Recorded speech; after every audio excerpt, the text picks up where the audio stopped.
এইগুলা ছাড়াও আরো কিছু পাগলা পাগলা ছবি আর ভিডিওস আছে, যেমন ধরেন এই ছবিটা, যেখানে এক এলিয়েনকে দুইজন সোলজার দুই হাতে এইভাবে ধরে রাখছে। এন্ড এই ছবি দেখে সবাই বলতেছে এক সময় সোলজাররা পৃথিবীতে এলিয়েন ধরছিল।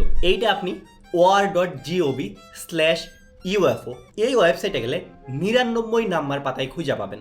বাট এইটাও একটা ফলস ফ্ল্যাগ প্রোপাগান্ডা ফটো। এইটা আসলে একটা পত্রিকার পাতার ছবি, যেটা 1950 সালে মেক্সিকোতে পাবলিশ হয়েছিল। এইটার নাম ছিল এক্সট্রা টেরিস্টেরিয়াল সিলভারম্যান। এই ছবিটা বেসিক্যালি 1 এপ্রিলে মানুষকে এপ্রিল ফুল বানানোর জন্য পত্রিকার পাতায় ছাপানো হয়েছিল 1950s-এ। তখনকার মানুষ পত্রিকার পাতায় এই ছবি দেখা আসলে ভাবছিল সোলজাররা এলিয়েন ধরছে, এন্ড সবাই এপ্রিল ফুল হয়েছিল।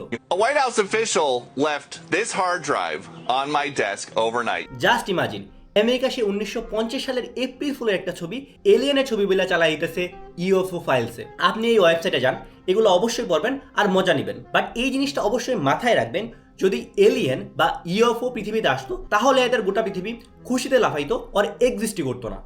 এত তো কাহিনী কইরা ইউএফও ফাইল রিলিজ করার তো কিছু ছিল না। এইটা আসলে এপস্টিন ফাইল থেকে মানুষের ফোকাস সরানোর ধান্দা ছাড়া আর কিছুই না।